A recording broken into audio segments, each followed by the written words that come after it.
नमस्कार। आज बात करते हैं भारत के उस जबरदस्त टूलकिट की। एक ऐसा टूलकिट जो हमारी कुदरत के सबसे कीमती खजानों को बचाता है। देखिए, भारत में ना कमाल के वन्य जीव हैं, लेकिन इतनी बड़ी धरोहर को संभालना कोई बच्चों का खेल तो है नहीं। ये एक बहुत बड़ी चुनौती है। तो फिर सवाल उठता है कि आखिर ये सब होता कैसे है। अगर इस चुनौती के साइज को समझना है तो बस एक आंकड़ा ही काफी है। दुनिया के सोचिए, पूरी दुनिया के 75% जंगली बाघ अकेले भारत में रहते हैं। है ना कमाल की बात। ये बहुत बड़ी जिम्मेदारी है, और इतनी बड़ी जिम्मेदारी निभाने के लिए एक बहुत ही खास टूल किट तो चाहिए ही।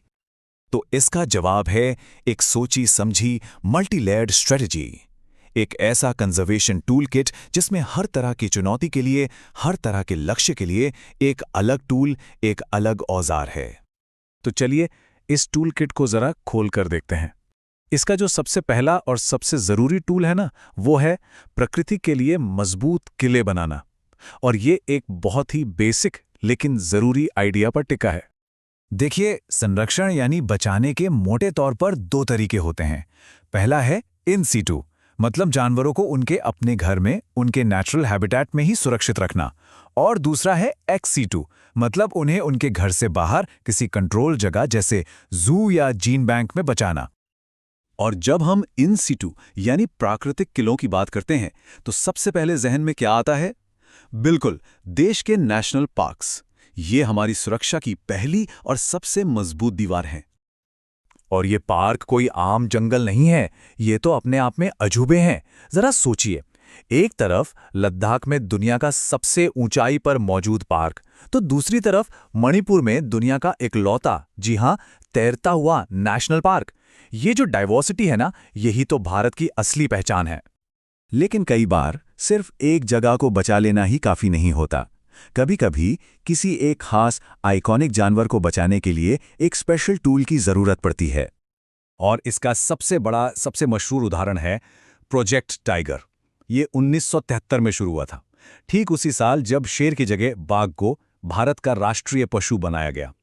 ये एक बहुत ही बड़ा, एक ऐतिहासिक मोड़ था हमारे संरक्षण के इतिहास में। हाँ, लेकिन प्रोजेक्ट टाइगर की कामयाबी कोई एक दिन की कहानी नहीं है। जैसा कि इस टाइमलाइन में साफ दिखता है, ये दशकों की मेहनत का नतीजा है। खास तौर पे 2006 से, जब हर 4 साल में बाघों की गिनती का सिस्टम शुरू हुआ। इसी ने हमें असली तस्वीर दिखाई। और नतीजे? नतीजे तो सबके सामने हैं और वाकई कमाल के हैं। सिर्फ 4 साल के अंदर बाघों की आबादी में 20% से भी ज्यादा का उछाल। ये संरक्षण की दुनिया में एक बहुत बहुत बड़ी जीत है। तो ठीक है, हमने जगहों को बचाया, फिर किसी खास जानवर को। लेकिन हमारे टूलकिट का जो अगला औजार है, वो और भी बड़ी पिक्चर देखता है। ये एक बड़े से छाते की तरह है, एक अम्ब्रेला जो पूरे के पूरे इकोसिस्टम को अपनी पनाह में ले लेता है। इन्हें कहते हैं बायोस्फीयर रिजर्व्स। ये इतने बड़े इलाके होते हैं जो पूरे के पूरे इकोसिस्टम को बचाने के लिए बनाए गए हैं। इतने बड़े कि इनके अंदर कई कई नेशनल पार्क तक समा सकते हैं। और इनकी बनावट भी बड़ी अनोखी है। सबसे अंदर होता है कोर जोन, जहां कोई नहीं जा सकता। फिर आता है बफर जोन, जहां रिसर्च की इजाजत होती है। और सबसे बाहर होता है ट्रांजिशन जोन, जहां इंसान और कुदरत साथ साथ रहते और बढ़ते हैं। मतलब यहां संरक्षण और इंसानी विकास दोनों हाथ में हाथ डालकर चलते हैं। और ये कोई एक दो जगहों की बात नहीं है। आज पूरे भारत में ऐसे 18 बड़े बड़े बायोस्फीयर रिजर्व्स का एक पूरा नेटवर्क फैला है। ये नेटवर्क देश के सबसे ज़रूरी और सबसे अलग अलग तरह के कुदरती इलाकों की हिफाजत करता है।